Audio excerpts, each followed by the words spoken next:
Twelfth pass करके तुरंत आए हैं उनके लिए ये पूरा प्रोसेस है। इतने अनुभव किया है इतने वर्षों में, मैं आपको इस वीडियो में देने वाला हूँ। बहुत दिन पहले ट्वेल्थ पास किए हैं तो देख लीजिए आपके लिए कौन सा अच्छा है, इसमें से कहाँ से आपको स्टार्ट करनी चाहिए। हाँ तो नमस्ते जी। बहुत सारे बच्चों के मन में यही आता है कि सर हम लोग कम एज में सरकारी जॉब कैसे प्राप्त करें। 10वीं में हम लोग पूरी जान जी लाकर मेहनत करते हैं, बहुत अच्छा अंक ला लेते हैं बोर्ड में। 12वीं क्लास के बोर्ड में भी हम लोग पूरी मेहनत करते हैं, जान जी लाकर अच्छा अंक ला लेते हैं। लेकिन 12वीं के बाद कहीं ना कहीं बच्चों का मोटिवेशन लेवल बहुत कम हो जाता है, चाहे वो ग्रेजुएशन में नाम लिखाएं या उसके बाद वो फिर कॉम्पिटिटिव का सफ़र शुरू करते हैं। तो प्यारे बच्चों, मैं एक छोटी सी वीडियो में आपको ये बताने वाला हूँ कि अगर आप भी चाहते हैं कि बहुत ही कम एज में गवर्नमेंट जॉब लेकर के, बहुत ही कम एज में अगर आपको भी लगता है कि घर की जिम्मेदारी आपको संभालनी है, आपको अपने माता पिता को प्राउड फील कराना है और आप बहुत ज़्यादा लंबी तैयारी, यानी कि आप आप कह सकते हैं कि आईआईटी के लिए तैयारी नहीं कर रहे हैं, जेईई के लिए तैयारी नहीं कर रहे हैं, नीट के लिए तैयारी नहीं कर रहे हैं, तो फिर क्या है ना कि अगर आप रेलवे, बैंक, एसएससी ये सब के लिए अगर आप एग्जाम की तैयारी कर रहे हैं, बिहार के कोई गवर्नमेंट एग्जाम्स के लिए, तो मैं आपको इस वीडियो को आप पूरा अंत तक देखिए, आपको बहुत कुछ सीखने को मिलेगा जो मैंने अनुभव किया है इतने वर्षों में, मैं आपको इस वीडियो में देने वाला हूं। तो चलिए वीडियो को शुरू करते हैं। जैसा कि आपने देखा, थंबनेल में ही हमने लिखा है कि कम एज में सरकारी नौकरी कैसे पाएं। तो इसके लिए मैंने कुछ टॉपिक्स बनाए हैं, उन टॉपिक को आप ध्यान से देखेंगे। अगर आप ऐसा चाहते हैं तो सबसे फर्स्ट है, पहला पॉइंट है इसका कि डोंट वेस्ट टाइम। पहली बात है कि आप जैसे ही 12th पास कर गए उसके बाद बहुत ज़्यादा रेस्ट मत कीजिए। ऐसा नहीं कि भाई अब 12th पास कर गए, 1-2 साल रुक करके हम शुरू करेंगे कॉम्पिटिटिव की तैयारी, 1-2 साल रुक करके हम गवर्नमेंट जॉब की तैयारी करेंगे। आप सोचिए, आप 1 साल रुकने जा रहे हैं, बच्चा यहाँ 12th से पहले भी वो पहले से ही सिलेबस वगैरह देखने लगता है। तो सबसे पहली बात है कि डोंट वेस्ट योर टाइम बर्बाद मत कीजिए, जितना जल्दी हो सके इस मुहिम को शुरू कीजिए। पहला है, क्योंकि बच्चे स्टार्ट ही नहीं करते हैं। पता है हम इंसान का क्या प्रॉब्लम है, हम लोग अगर किसी चीज को छोड़ते हैं ना तो वो फिर छूट ही जाता है। अगर एक बार स्टार्ट हो जाए कोई चीज तो फिर बहुत मजा आता है। जैसे आप दौड़ने जाते हैं, तो आप नहीं दौड़ने जा रहे हैं तो कई साल नहीं जा रहे, एक दिन अगर आप दौड़ने चले गए और थोड़ा दौड़ लिए तो लगता है इसमें तो बहुत मजा है ना। तो सबसे पहली बात क्या है कि डोंट वेस्ट टाइम, आप बहुत जल्दी तैयारी स्टार्ट कीजिए। अब तैयारी स्टार्ट करने से पहले किन किन बातों को ध्यान रखना है। पहला, फिक्स योर जॉब लेवल। पहले आप अपने जॉब लेवल को फिक्स कीजिए। अगर आपको लगता है कि नहीं भाई हमको कुछ भी हो जाए, या तो हमको रेलवे में नौकरी लेना है, या तो बिहार पुलिस में, या तो अग्निवीर में जाना है, या हमको क्लर्क बनना है, बस इतना ही आपका लेवल है। अगर आपका लेवल ये है नहीं सर हमको एसएससी लेवल तक का एग्जाम निकालना है, तो लेवल एसएससी में फिक्स करेंगे। सर हमको एनडीए में जाना है, एनडीए का लेवल फिक्स करेंगे।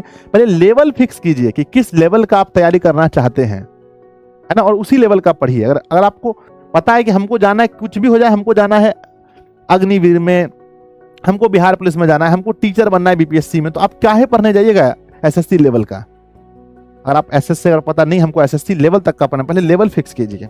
बहुत सारे लोग गलती यही करते हैं कि वो अपना लेवल ही फिक्स नहीं करते हैं, कुछ भी पढ़ रहे हैं। हर जगह टेक्निक काम आता है, हर जगह सही दिशा में की गई मेहनत काम आती है, और बिना सोचे समझे कुछ पढ़ रहे हैं। तो पहले अपना लेवल फिक्स कीजिए। नंबर दूसरा, लेवल फिक्स कर लिए, उसके बाद जिस परीक्षा की आप तैयारी करना चाहते हैं, मान लीजिए कि मुझे तैयारी करना है रेलवे का, एनटीपीसी का भी आने वाला है, एनटीपीसी का करने वाला है ना, होने वाला, या फिर मान लीजिए ग्रुप डी का तैयारी करना है, या कुछ भी ऐसा है जिसकी आप तैयारी करना चाहते हैं, पहले उसका सिलेबस प्रॉपरली जानिए। बहुत लोग सिलेबस ही नहीं जानते हैं कि उसमें हिंदी भी पूछा जाता है और आप खाली साइंस पढ़ रहे हैं, मैथ उसमें 30 नंबर का पूछा जाता है, आप जीके दिन भर रट रहे हैं। इस भी गवर्नमेंट जॉब की आप तैयारी कर रहे हैं, पहले आप ये देखिए कि उसमें किसी एक सब्जेक्ट का कितना वेटेज है, कितना नंबर का पूछा जाता है। सिलेबस प्रॉपरली देख लीजिए। यूट्यूब पर हजारों वीडियो रखी पड़ी हैं, आप जाएंगे सर्च करेंगे, जो चीज़ का सिलेबस चाहिए सर्च कीजिए, मिल जाएगा। या गूगल पे जाके सर्च कीजिए, हजारों लाखों लोग हैं इस काम में लगे हुए जो आपको गाइड कर रहे हैं। ठीक है, उसके बाद क्या है, जब आप सिलेबस जान लीजिए तो हम आपको समझाने के लिए हम क्या करते हैं, छोटा सा उदाहरण के तौर पर हम आपको बताते हैं कि मान लीजिए कि मुझे तैयारी करना है एनटीपीसी की, रेलवे में एनटीपीसी का पोस्ट होता है ना, टिकट काउंटर में बैठने के लिए, है ना। तो उसके लिए हमने क्या किया, एनटीपीसी का जॉब का हमने प्रॉपरली पहले सिलेबस देख लिया। हमने इंटरनेट पे सर्च किया कि एनटीपीसी का सिलेबस, रेलवे एनटीपीसी का सिलेबस, ठीक है। तो सिलेबस को प्रॉपरली अच्छे से देख लिया। उसके बाद अब शुरू होता है, पहले टाइम बर्बाद नहीं करना है, दूसरा फिक्स कीजिए कि किस जॉब लेवल तक का आपको तैयारी करना है। बहुत अच्छा करना है तो अच्छा लेवल पढ़ना पड़ेगा।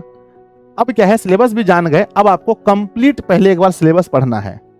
बच्चे गलती क्या करते हैं, 1-2 चैप्टर पढ़े, चलो फॉर्म भर के देखते हैं, फॉर्म भरे, नंबर आया 15, डिमोटिवेशन हो जाता है, पूरा डिमोटिवेट हो जाएंगे आप।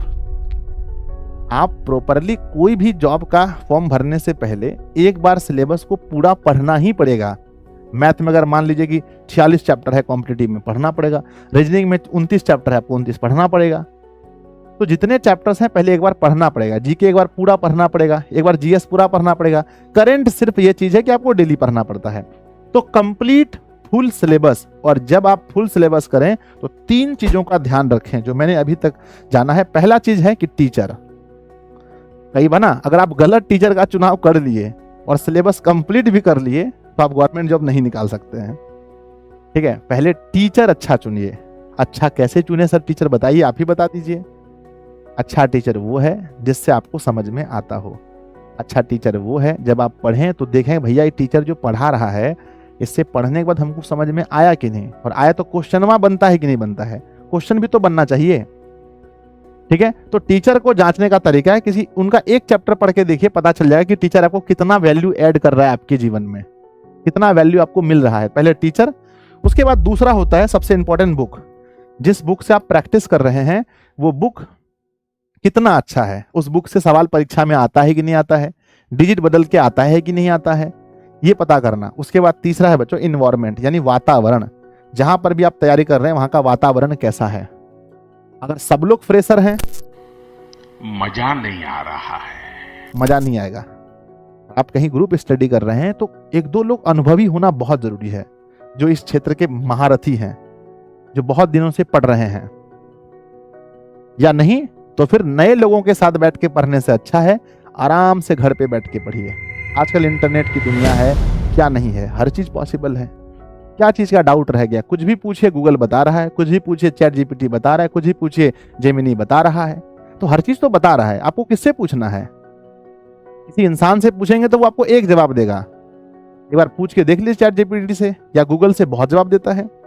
तो आप अच्छे टीचर देखिए, ये सब करने में चाहे आपको 10 दिन क्यों ना लग जाए, अच्छे टीचर को ढूंढने में 10 दिन क्यों ना लग जाए, अच्छे बुक के बारे में पता करने में 10 दिन लगा दीजिए, इन्वायरमेंट के बारे में ये तो खैर अपने आप क्रिएट होता है, जितना टाइम लगाना है इसमें लगा दीजिए, अच्छे ढूंढ लीजिए। उसके बाद कंप्लीट कर लीजिए अपना सिलेबस।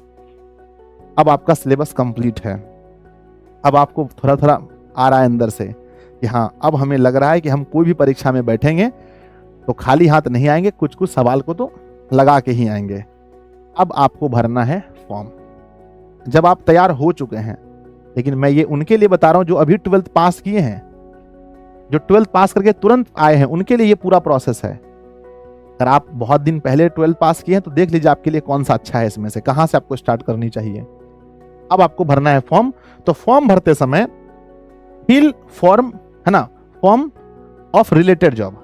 आप रिलेटेड जॉब का भी फॉर्म जरूर भरें। जैसे मान लीजिए कि आपको एनटीपीसी में जाना है तो आप ग्रुप डी का भी फॉर्म भरिए, आप बिहार पुलिस का भी फॉर्म भरिए, आप दरोगा के लिए जब एलिजिबल हो जाएंगे, आपका ग्रेजुएशन, है ना, आपका जब ग्रेजुएशन हो जाएगा तो दरोगा के लिए भी फॉर्म भरिए। तो जब आप रिलेटेड फॉर्म भरते हैं तो इससे आपको ये पता चलता है, एसएससी में आता है, एसएससी एमटीएस आता है, एसएससी सीजीएल आता है ना, तो फॉर्म भरिए। जीडी का भी आता है। तो जब आप फॉर्म भरेंगे तो आपको पता चलेगा कि भैया हम कितना प्रीपेयर्ड हैं। और उसके बाद ये सब करने के बाद एक चीज है जो आपको नहीं छोड़नी है, वो क्या है, वो है आपको प्रैक्टिस। वो है आपको प्रैक्टिस, प्रॉपर प्रैक्टिस करते रहना पड़ेगा। बहुत भीड़ है बच्चों, बहुत ज्यादा भीड़ है, बहुत सारे लोग इस काम में लगे हुए हैं, सरकारी जॉब की तैयारी में बहुत सारे लोग लगे हैं। ये मैट्रिक इंटर नहीं है, ये ऐसी भट्टी है जहां आपको तपना पड़ेगा। यहाँ तप करके एकदम जैसे ना सोना बनना पड़ेगा बच्चों, सोना बनना पड़ेगा, तभी आपका गवर्नमेंट जॉब निकल सकता है। तो ये मैंने अपने ज़िंदगी का सार आपको बताया, ये मैंने आपको बताया कि आप किस तरह से ऐसा कर सकते हैं। अब प्यारे बच्चों, हम लोग भी स्टार्ट कर रहे हैं, हमारी टीम आपको पूरी तरह से सहायता करेगी इन सभी चीज़ों में। इन सभी वीडियोस को लेकर मैं खुद आऊँगा बीच बीच में, मैं खुद आपको कुछ ना कुछ पढ़ाऊँगा। उसके बाद हमारी पूरी टीम जो है आपको पढ़ाने वाली है। कहाँ पर? तो दिशा कॉम्पिटिटिव क्लासेस पर। यूट्यूब चैनल का नाम क्या होगा? यूट्यूब का नाम होगा दिशा कॉम्पिटिटिव क्लासेस। यहाँ पर हम आपको ये पूरी सुविधा देने वाले हैं, तो आप सभी लोग यहाँ से अपनी तैयारी जरूर करें, ठीक है।